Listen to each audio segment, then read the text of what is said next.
아브라함은 하나님이 이삭을 번제로 바치라고 했을 때 무조건 순종해서 바쳤습니다. 그런데 아브라함이 처음부터 그렇게 큰 믿음을 가진 사람은 아니었습니다. 하나님은 아브라함을 믿음의 조상으로 만드시기까지 오랜 세월을 기다리셨습니다. 그 사이에 아브라함은 청지기 엘리에셀을 자신의 상속자로 삼으려 했습니다. 또 사라의 몸종에게서 이스마엘을 얻었지만 그는 약속의 자녀가 아니었습니다.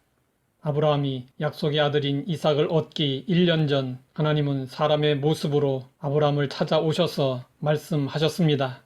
내년 이맘때 내가 반드시 내게 돌아오리니 내 아내 사라에게 아들이 있으리라. 하나님은 그동안 한 번도 때를 정하여 말씀하지 않으셨는데 이제 약속이 성취될 때를 내년 이맘때라고 명시하셨습니다. 아브라함은 하나님의 말씀을 믿었습니다. 그런데 아브라함의 아내 사라에게 문제가 있었습니다. 사라는 나이가 많아 임신이 불가능했습니다. 사라는 장막문 뒤에서 내년 이맘때 아들이 있을 것이라는 말을 엿듣고 나서 그 말을 비웃었습니다. 하나님은 비웃는 사라의 행동을 그냥 넘기지 않으셨습니다. 하나님은 아브라함에게 말씀하셨습니다. 사라가 왜 웃으며 이르기를 내가 늙었거늘 어떻게 아들을 낳으리요 하느냐. 여호와께서 능하지 못한 일이 있겠느냐. 기한이 이를 때에 내가 내게로 돌아오리니 사라에게 아들이 있으리라. 그리고 하나님은 비웃고도 아니라고 부정하는 사라에게 단호하게 말씀하셨습니다. 아니라 내가 웃었느니라. 아브람과 사라가 하나님의 약속을 받고도 오랫동안 자식을 얻지 못한 것은 아브람뿐만 아니라 사라에게도 믿음의 문제가 있었기 때문이었습니다. 하나님은 사라가 불신앙을 깨닫기 원하셨습니다. 이 일이 있은 후에 사라는 이삭을 얻을 때까지 다시는 약속의 말씀을 의심하지 않았습니다.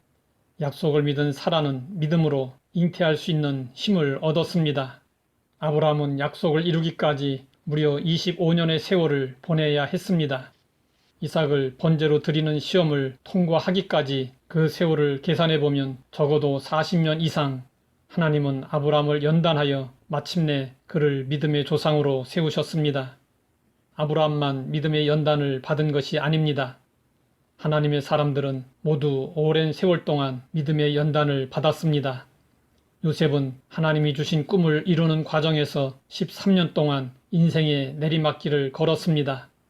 요셉은 애굽의 총리가 되고 7년 풍년 후 7년 흉년이 시작되고 2년이 지나서 비로소 꿈을 현실에서 경험하게 되었습니다. 22년 만에 이루어진 일이었습니다. 모세는 40세 때 애굽에서 학대받는 히브리 민족의 해방을 꿈꾸었습니다. 그러나 그 꿈은 80세가 되어서 이루어졌습니다. 모세에게는 무려 40년이라는 기나긴 준비의 시간이 필요했습니다. 어린아이가 갑자기 어른이 되지 않듯이 우리의 영적 성숙도 그렇습니다. 하나님은 오랜 세월을 두고 다듬고 다듬어서 우리를 온전하게 만드십니다. 우리의 믿음의 온전을 위해 하나님이 사용하시는 방법이 있습니다. 그것은 계속해서 말씀을 주시는 것입니다. 아브라함에게 믿음이 필요한 때마다 하나님은 그에게 나타나셔서 말씀을 주셨습니다. 내가 이 땅을 내 자손에게 주리라. 그 사람이 내 상속자가 아니라 내 몸에서 날 자가 내 상속자가 되리라.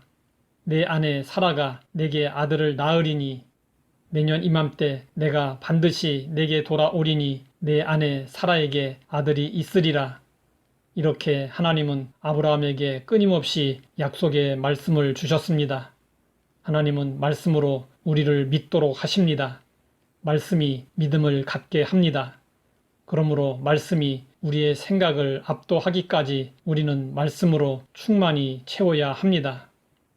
하나님 아버지, 우리의 믿음의 온전을 위한 하나님의 섭리를 알게 하시니 감사합니다.